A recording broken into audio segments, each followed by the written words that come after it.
ইনশাআল্লাহ মিজান আবার আসবে। হুজুর আমি তো আসলাম, আপনি তো আমাদেরকে ছেড়ে চলে গেলেন। আল্লাহু আকবার, আল্লাহু আকবার, আল্লাহু আকবার। গলায় কোনো সুর ছিল না, সুর দিয়ে কথা বলতেন না, কিন্তু এত চমৎকার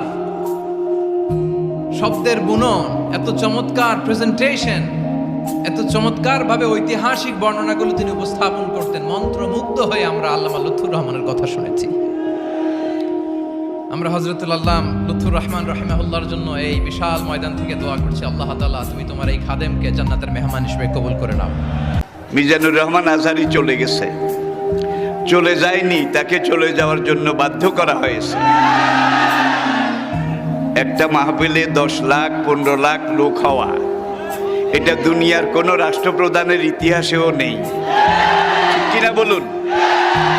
আর একজন রাষ্ট্রপ্রধান যখন কোনো এলাকায় যায়, সেখানে রিজার্ভ গাড়ি দেওয়া হয়, জায়গা জায়গা থেকে গাড়ি প্রেরণ করা হয়, সার্ভ করা হয়, তাদেরকে ভাড়া দেওয়া হয়, খানা দেওয়া হয়, গরু জবাই করে একবারে মোরগ মুসাল্লাম বিরিয়ানি এগুলো দেওয়া হয়। তারপরে যাওয়ার সময় আবার কিছু নগদ হাদিয়াও দেওয়া হয়।